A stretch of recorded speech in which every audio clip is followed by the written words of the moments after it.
Gentlemen, we all saw the announcements for Phase 5. Now let's rank the Danimation horror fanverse movies and shows. Obama, there's over 70 movies, and the shows aren't done. How the fuck do we rank it all? Trump, it's obvious. We're ranking each phase separately, meaning we're only ranking Phase 1 today. Get good at logic, you orange Jabba the Hutt. Correct, Joe. But we'll also be ranking each show by season, meaning today we're ranking Phase 1 and Season 1 of Left Forgotten, Among Us, and 123 Slaughter Me Street. I can't believe I was just corrected by Sleepy Joe's dementia having ass. Believe it, you racist orange. Now let's begin with the first Friday movie. Personally, I enjoyed it. It came out at a time when Danimation wasn't that known and blew all his fans' minds. It's a great introduction to this universe, but not perfect.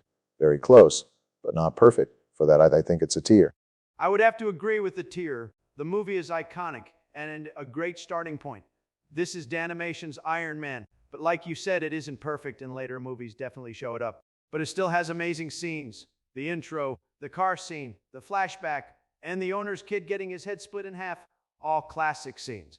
Plus AJ was really hot. Joe, AJ is 16. I know that's perfect for you hair-sniffing creep, but me and Obama don't want to get canceled.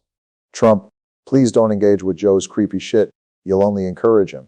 Anyway, if we all agree on a tier, then I guess we can move on to A Nightmare on Elm Street. For me, this is a B tier.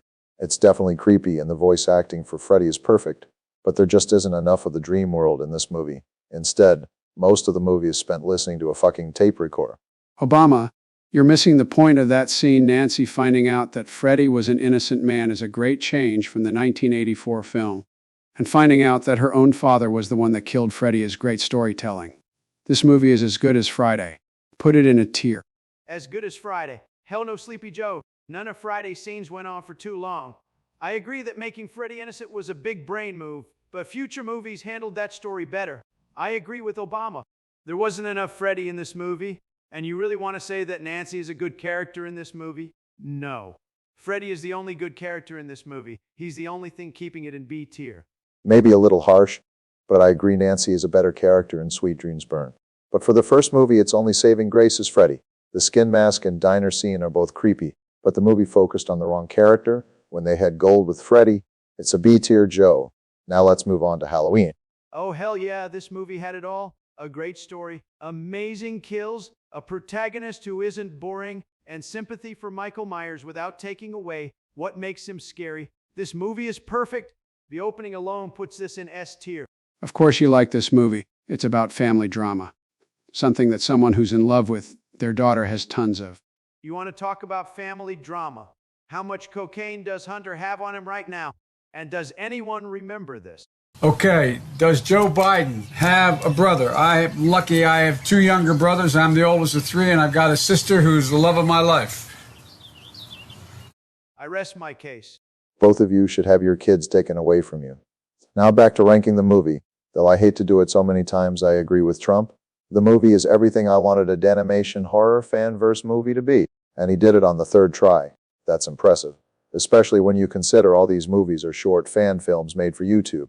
Exactly my point. Now let's move on to Texas Chainsaw Massacre. This feels like a step back compared to Halloween, more of the mindless carnage that we got from Friday. But my God, is it good? I'd say this is just as good as Friday. Put it in a tier. Wrong. This movie is S tier. It's perfect. Trump, why are you saying it's perfect? To be honest, I'm scared of what George will do to Trump Tower if I say a movie that takes place in Texas is anything but S tier. Trump, I've told you this 50 times. George had nothing to do with 9/11. How the fuck can you know that? Okay, you're clearly paranoid, so I'm going to ignore your opinion for this one. Any thoughts on this one, Joe? I don't want George to fly a plane into the White House, so I'm siding with Trump. Put it in S tier, Barack. That's an order from your president. You two are both missing brain cells. I'm overruling both of you and putting it in a tier. I don't care what you think George will do. Now let's move on to Child's Play. Alice is so cute. Put it in S tier. Joe, what the fuck? I thought I was numb to your creepy shit, but Jesus Christ, Alice is 8, you weirdo. Your opinion doesn't matter for this movie. I can't believe I'm about to ask this, but Trump, please help me. Sure, Barack. I would say S tier also. Not because of Joe's weird shit, but because this is a genuinely creepy movie. Alice, being 8 years old, puts some stakes on the film, seeing as there's a child in the house with a violent killer. and the characters are actually interesting. But we all know the best part is Chucky. Goddamn. Danimation's voice for Freddy is good, but Chucky's voice acting is the best in the fanverse. Put it in S tier. I honestly have nothing to argue that with. I do think that Danimation's voice acting for Pennywise is better than Chucky, but we'll get there when we make the Phase 2 video. S tier it is. Now on to Friday the 13th 2, Frozen Hell. Danimation's first sequel and to me one of his best. This is the best opening kill in the whole fanverse. No cap. It's rare that a sequel is better than the original. However, Danimation sequels are better than the original videos almost every time. Almost. No, AJ isn't in the movie. She's replaced with a less hot chick and her little brother. This movie is F tier. What the fuck did I just hear? Joe, this movie is amazing. The snow setting, better flashbacks, a character who has actual history with Jason, and fucking baghead Jason. This movie is a fanverse fan's dream. How the fuck can you say it's F tier, Obama? Please tell me we're ignoring him. Of course we are. He's ruined every opinion he has just because he objectifies women. So what do you think, Trump? S tier. Obviously. Now moving on to Halloween 2, or as I like to call it, a flawless YouTube masterpiece. I don't even need to simp for anyone to know this movie is good. Maybe you relate to Michael Myers. You're both creepy men who are obsessed with their sister.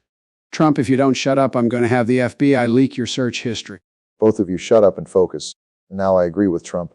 This movie is an improvement on the original in every way. It's darker, better character development for Laurie and Dr. Loomis, and amazing kills. Linda's decapitation and Dr. Loomis's death are both the best kills in the fanverse.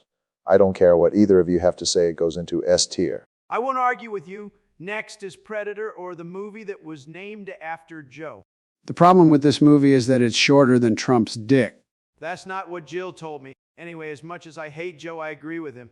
6 minutes is not enough time to tell a good story and have gory kills in the same movie. But it's still not terrible. I'd say B tier. It's at least as good as Nightmare. Holy shit, did we all just agree on something? I agree that this movie is way too short, but it still has great things about it. The opening is badass and the Arnold Schwarzenegger joke is pretty funny. But most, if not all, of the kills are off screen, and we find out the Predator's backstory by reading it off a wall. And then he fucking explodes. However, it is an important film because it introduced aliens into the fanverse. But it's still a B tier. Now let's move on to A Nightmare on Elm Street 2. Sweet Dreams Burn. To me, this is the definition of a sequel improving on the original. Hell yeah, this is a way better Elm Street movie. However, it does have a few things wrong with it. Retconning the original so Freddy faked his death is weak writing. And the girl who has the ability to pull people into dreams is never explained. Not to mention Freddy kills someone with fucking coffee. Calm down, Trump. All I said is this movie was better. But I agree it isn't flawless. There are a few cheesy things about it, and this movie made Freddy's backstory really confusing. But the good outweighs the bad in this one. When Freddy kills Philip, it's disturbing, and Freddy is extremely cruel. Nancy is actually a good character, and the victims aren't pieces of fucking wood. The mental hospital setting can get some interesting dreams out of the kids. And all the Easter eggs were great. I would say a tier for this movie. Not a perfect movie, but a better Freddy film than the first. Not to mention this film is dedicated to Wes Craven. Rest in peace, you legend. Completely agree with a tier, Barack. Next is The Shining. Hey, Trump, is this movie based on one of your hotels? Fuck you, Sleepy Joe. Anyway, this movie is pretty mid. Not because it's bad, but because it's almost a shot-for-shot remake of the Jack Nicholson movie. Just shortened to 13.5 minutes. I can't really think of any scene that stands out because it would be like reviewing the Jack Nicholson version. I would have to say C tier, but it could have been avoided if the movie was more original. Honestly, yeah. You can't really review this one because it's just a shorter version of the 1980 movie. It goes into C tier. Next is Oh Jesus, Texas Chainsaw Massacre. The beginning. Now if I hear anything plane related, I will kick you both from this call. Anyway, this movie is pretty boring. Leatherface's origin was already told in the original. And yet a prequel was made retelling that same story. This movie doesn't need to exist. I say D tier. B tier may be a little harsh, but yeah, this movie doesn't need to exist. It's a story that has already been told. In one scene in a better movie, I would say C tier. Joe, I guess you're the tiebreaker. Not even my 9/11 paranoia can save this movie. I agree with Obama. D tier. This movie is fucking redundant. Now let's move on to Slender. The 8 pages, once again another movie that suffers for being way too short. Not even 2 minutes. F tier. If you ever say that again, I will eat all your ice cream, you dementia-riddled bitch. This movie is beautiful. It's short because it doesn't need to be long to get its story across. Making Slender Man a protector of children instead of a kidnapper is a great change to make this an original take on a classic. The black and white makes this movie feel like a universal monster film. And that theme song brings a tear to my eye every time I watch this. I challenge you, Joe, to tell me any reason why this isn't S tier. Because Danimation felt bad making this because of the Slender Man stabbing that happened in 2014. To me, putting this in S tier is disrespectful to the victims of that tragedy. Jesus Christ, Joe. You don't need to make him feel guilty about it. I agree that was a tragedy, but if we separate the real-world crime from a fucking YouTube video, then I agree with Trump. This movie is gorgeous, an absolute masterpiece. And the reason it's so beautiful is because Danimation wanted to make a good Slender Man movie, while being as respectful to the victims of 2014 as possible. The idea that the story of the film is actually how a grandmother remembers it and tells her granddaughter is beautiful.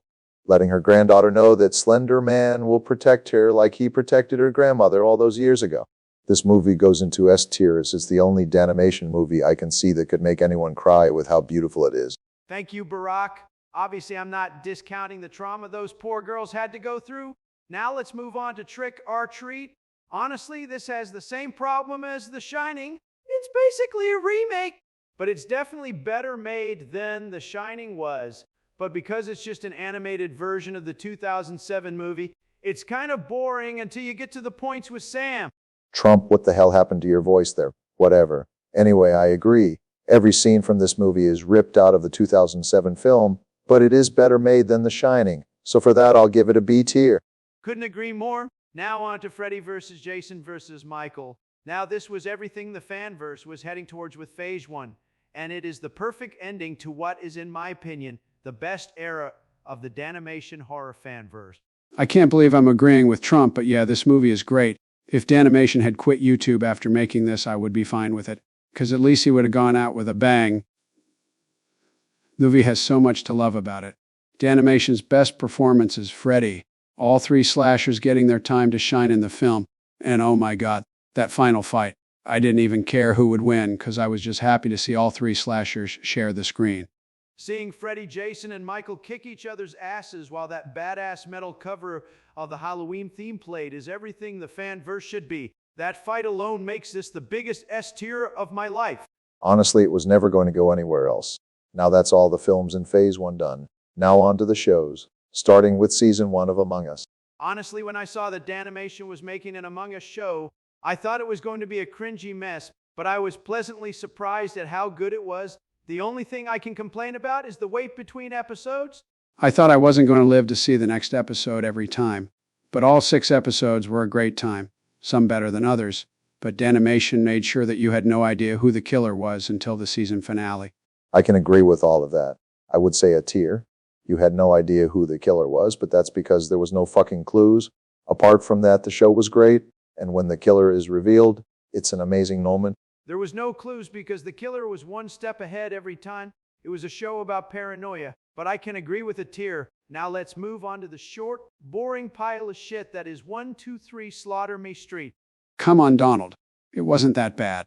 How the fuck can you bitch about Predator and Slender being too short and then defend this mess? Each episode is barely 3 minutes and nothing fucking happens. We know nothing about why Tim killed his daughter. All we know is why the puppets are alive and then they all fucking die. This is F tier. F tier is way too low. The lowest I'll go is D tier, and no lower. Whatever. Now let's finally move on to an actual good show, Left Forgotten. This show is amazing. It brought together indie gaming's 2 biggest icons and brought them into a realistic setting with actual likable characters. Mike and Jerry serve the role of outsiders looking in perfectly. The animatronics and the Ink Demon are perfect. Boris is such a lovable character, and William Afton steals every scene he's in. It's S tier, and I'm not letting you 2 idiots put it any lower. Obviously. I'm so excited for Season 2 because of how good Season 1 was. William Afton is hands down my favorite fanverse villain. All 13 episodes are bangers. None of them feel like filler. Every character is perfect. Like you said, Boris is so likable, Sammy's creepy, and Alice Angel might be the best character in the show besides William. It's the best written project Danimation has ever made. It goes into S tier. No argument here. The show is awesome from start to finish. Mike is a likable protagonist, and William is a perfect villain. A grieving father who's willing to take other people's children away from them just to bring his kids back is an interesting take on this iconic villain. William is turned into a monster by understandable pain, making him somehow relatable but still irredeemable. Not to mention Alice Angel is the fan versus hottest character. Damn it, Joe. You were actually making a good point. Then you say that pervy shit. But anyway, put Left Forgotten into its rightful place in S tier. Well, that's phase 1 done. Anyway, which phase 5 film are you guys looking forward to most? I'm looking forward to Silent Hill. It's been promised since phase 2 and we still haven't gotten it. I'm looking forward to Godzilla BC. Seeing Godzilla fight Gigan in ancient Greece is going to be badass. Nice choices. Personally, I'm excited for Venom. I can't wait to see a more horror take on this classic Marvel character. And Cletus was great in Dracula's Asylum. I can't wait to see what Carnage will be like. Anyway, with that, be sure to subscribe to Danimation so you don't miss future Fanverse movies or President's video. President's out.